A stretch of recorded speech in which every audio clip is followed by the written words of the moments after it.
BEd तृतीय semester के अंतर्गत हम आज बात करने जा रहे हैं इसके कोर सब्जेक्ट या मुख्य विषय जेंडर, स्कूल एंड सोसाइटी के बारे में, यानी लिंग, विद्यालय और समाज के बारे में। सबसे पहले बात उठती है कि इस विषय को शिक्षा के पाठ्यक्रम में शामिल करने की आवश्यकता क्यों पड़ी या इसकी क्या उपयोगिता है।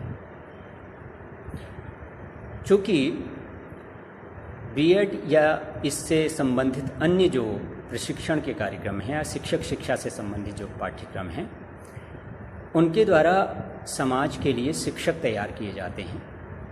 इसलिए ये महसूस किया गया कि शिक्षकों को जेंडर से संबंधित और विद्यालय तथा समाज में विभिन्न लिंगों के बारे में किस तरह की धारणाएं हैं और क्या होना चाहिए, इन सब बातों की जानकारी होनी चाहिए। इसी के तहत ये पाठ्यक्रम रखा गया और ये अपेक्षा की जाती है कि इस पाठ्यक्रम को पढ़ने के बाद या इस सब्जेक्ट को पढ़ने के बाद जो हमारे छात्राध्यापक हैं वो इस लायक हो जाएंगे कि वे जो बेसिक अंडरस्टैंडिंग है और फैमिलियरिटी है जेंडर बायस के बारे में और जेंडर पैरिटी के बारे में, वो उनमें विकसित हो जाए। यानी to develop basic understanding and familiarity with की concepts gender biases, gender parity. जो लिंग पर पक्षपात है या लैंगिक समानता है, इनके मुख्य सिद्धांतों के बारे में समझ पैदा करने के लिए इसको आपके कोर्स में रखा गया है। इसके अलावा to understand the gradual paradigm shift in gender issues at national and international level, राष्ट्रीय और अंतर्राष्ट्रीय स्तर पर अंडरस्टैंडिंग पैदा करना किसके बारे में, जेंडर इश्यूज़ के, लिंग संबंधी जो मामले हैं उनके बारे में, क्रमिक प्रतिमान बदलाव के बारे में समझ पैदा करना इसका उद्देश्य है। इसलिए इसको शामिल किया गया है आपके कोर्स में। इसके अतिरिक्त to understand how gender and sexuality relate to education, यानी लिंग और कामुकता या यौनत्व किस प्रकार से शिक्षा से संबंध रखते हैं, इसकी समझ पैदा करना। To appreciate the role of women as a human resource, और मानव संसाधन के रूप में महिलाओं की भूमिका के बारे में समझ पैदा करना और उनको सराहना, ये इसका उद्देश्य है। इन विभिन्न उद्देश्यों को लेकर ये सिलेबस तैयार किया गया है, क्योंकि आप लोग जानते हैं पुराने समय से समय के साथ सब कुछ बदलता है, हमारा ज्ञान बदलता है, प्रकृति में नित्य परिवर्तन होते हैं, हमारा विकास होता है, डेवलपमेंट होता है, हम सभ्यता के और आगे चरणों को प्राप्त करते हैं और इसी के साथ साथ हमारी अवधारणाओं में भी परिवर्तन होता है। तो हम जो समाज में देखते हैं, हमारे जो पुराने अनुभव हैं उसके आधार पर हम कुछ पूर्व धारणाएँ बना लेते हैं और वो पूर्व धारणाएँ फिर हमारी बहुत सी चीज़ों को प्रभावित करती हैं, नियमित करती हैं। इसलिए समय समय पर समाज की आवश्यकताओं के अनुरूप विषयों में परिवर्तन किया जाता है या उनके जो कंटेंट मैटर है उसको चेंज किया जाता है या सिलेबस में परिवर्तन किए जाते रहे। महिला और पुरुष की समानता के बारे में या विभेद के बारे में या पक्षपात के बारे में, जो कि लंबे समय से हमारे समाज में व्याप्त हैं, उन में परिवर्तन समय के हिसाब से लाने के लिए, सोच को चेंज करने के लिए, बदलाव लाने के लिए इस विषय की आवश्यकता महसूस की गई। आप देखते हैं पुराने समय पर महिलाओं का जो अपना रोल था वो एक अलग तरह का था और पुरुषों का रोल अलग निर्धारित था और धीरे धीरे इनमें परिवर्तन होते जा रहे हैं। तो अब हम आज देखते हैं कि हमारा जो सिलेबस है इसमें किन किन बातों को शामिल किया गया है, जिनको आपको बीएड के तृतीय सत्र में पढ़ना है। सबसे पहला यूनिट 1 है जेंडर इश्यूज़। इसमें कुछ की कंसेप्ट्स हैं, जैसे जेंडर एंड सेक्स, उसके अलावा sexuality, patriarchy, masculinity and feminism. इसके बाद जेंडर बायस है, जेंडर स्टीरियोटाइप है और जेंडर एम्पावरमेंट है। यानी अगर हिंदी में बात करें तो इसमें लिंग के बारे में है और यौन के बारे में है, या इनमें क्या अंतर है दोनों में। सामान्यतः हम एक ही अर्थों में इनको ले लेते हैं, लेकिन यहाँ इसको पढ़ने के बाद आपकी धारणा स्पष्ट हो जाएगी, आपके कंसेप्ट क्लियर हो जाएंगे, ताकि आप इनको सही अर्थों में समझ सकें। और जब आप सही अर्थ में समझेंगे तब आप अपने विद्यार्थियों को भी समझा पाएंगे और आपकी बातचीत, बोलचाल, व्यवहार में भी परिवर्तन दिखाई देगा।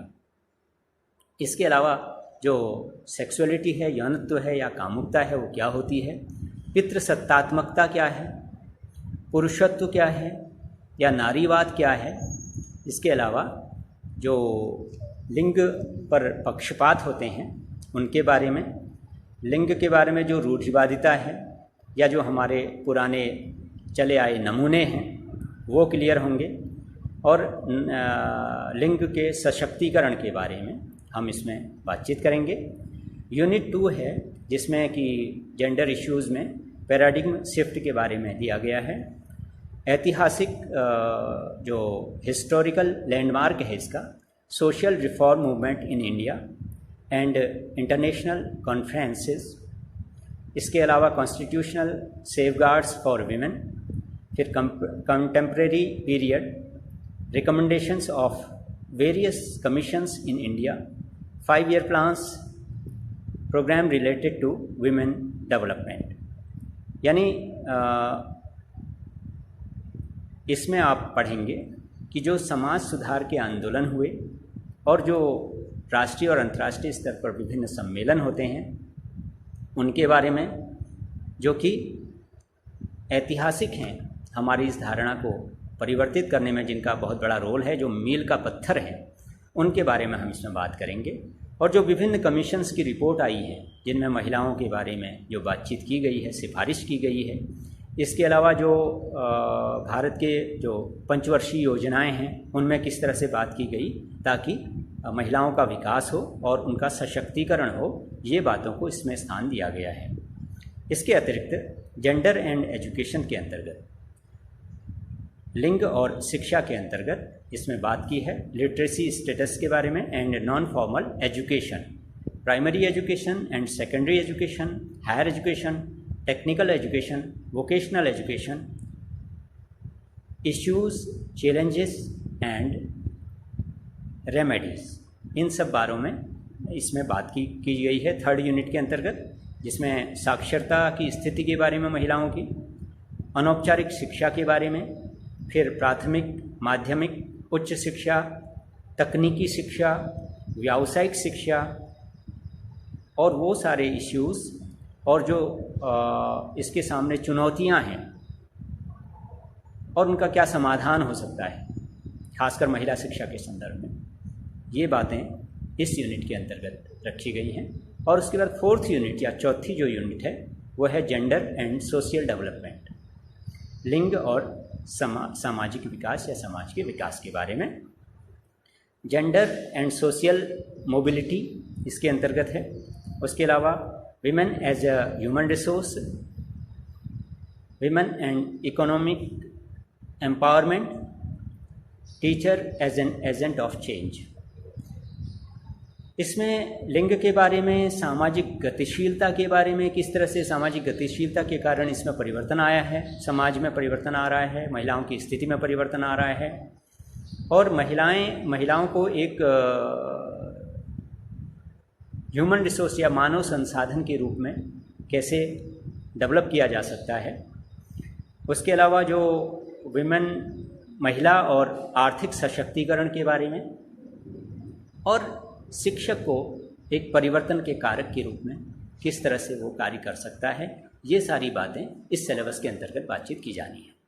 और शिक्षक, क्योंकि समाज को परिवर्तित करने के लिए समाज में नई सोच लाने के लिए या जो परिवर्तन हो रहे हैं सोसाइटी में उसके अनुरूप बनाने के लिए ये आवश्यक है कि हम शिक्षा को इसके माध्यम के रूप में चुन सकते हैं और शिक्षा के द्वारा समाज में परिवर्तन लाया जा सकता है। और चूँकि शिक्षा शिक्षक के द्वारा दी जाती है इसलिए वो एक कारक है जो समाज को बदल सकता है, लेकिन वो तभी समाज को बदलेगा जब उसके अंदर नई सोच विकसित हो चुकी हो, वो उसके सारे कंसेप्ट क्लियर हों, वो सारी चीज़ों को गहराई से जानता हो, तब वह अपने कर्मों के द्वारा, अपने व्यवहार के द्वारा, अपनी वाणी के द्वारा समाज में और अपने विद्यार्थियों में परिवर्तन ला सकता है। तो जेंडर भी एक ऐसा इशू हमेशा से रहा है जिस पर एक अलग सोच हमारे समाज में रही है। अब उसको अगर हम बदलना चाहते हैं तो हमें अपने शिक्षा को बदलना होगा, अपने शिक्षकों में परिवर्तन लाने होंगे ताकि शिक्षक जब पढ़ाए तो उसमें इस तरह के बायसेस देखने को न मिले, लिंग के आधार पर किसी तरह का पक्षपात उसमें दिखाई न दे। ये तभी होगा जब उसमें समझ पैदा हो जाएगी और वो समझ शिक्षा के माध्यम से हो सकती है। इसलिए आप सभी लोगों को इस विषय को पढ़ना है, क्योंकि सिलेबस का हिस्सा है इसलिए भी पढ़ना है, और इसलिए भी पढ़ना है कि जब आप एक शिक्षक बन जाएं तो शिक्षक बनने के बाद आपके व्यवहार में, आदतों में, आपकी सोच में ये परिवर्तन देखने को मिलें ताकि समान दृष्टि से आप समाज के प्रत्येक वर्ग को देख सकें और ख़ास तौर पर लिंग के संदर्भ में।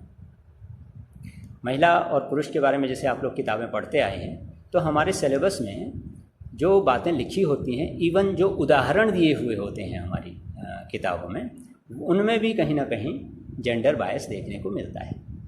आपने पहले से पढ़ा होगा, किताबों में पढ़ा होगा कि एक अगर किसी बच्चे की बात हो रही है तो राम के पिता जो है नौकरी करते थे, इस तरह की बातें होती हैं। तो महिला के बारे में या माता के बारे में ये कहा जाता है कि वो एक घर संभालती थी या घर के कार्य करती थी, ये सारी बातें उसमें होती हैं। लेकिन समाज आज बदल रहा है तो उसी के हिसाब से हमें भी सोचना प्रारंभ करना होगा और किसी भी तरह की किसी में कोई चाहे बौद्धिक लेवल पे महिला पुरुष में अंतर करना ये ठीक नहीं है, क्योंकि सब समान हैं और उनमें योग्यता का अभाव नहीं है। हो सकता है कि अवसरों की समानता न मिली हो या उनके पालन पोषण में, रहन सहन में ऐसी कमियां रही हों जिसके कारण से उनकी सोच में भी बदलाव आ जाता है। खैर, इस पर हम बाद में बातचीत करेंगे जब ये विषय आएंगे, एक एक करके यूनिट आपकी शुरू होंगी। तो आज केवल हम इसके सिलेबस को क्लियर करना चाहते थे। संभवतः आपकी समझ में आ गया होगा, इसको आप समझ लीजिएगा और अगले दिन से हम फिर इसके मुख्य विषयों पर या जो पाठ इसमें हैं, जो चैप्टर हैं, उनको प्रारंभ करेंगे और उनके कॉन्सेप्ट्स को क्लियर करेंगे। जो अभी तक आपकी धारणाएं हैं, हो सकता है वो अगर ठीक नहीं होंगी तो वो भी ठीक हो जाएंगी और आपको इसका सही ज्ञान भी हो जाएगा। तब तक के लिए हम क्लास को समाप्त कर रहे हैं।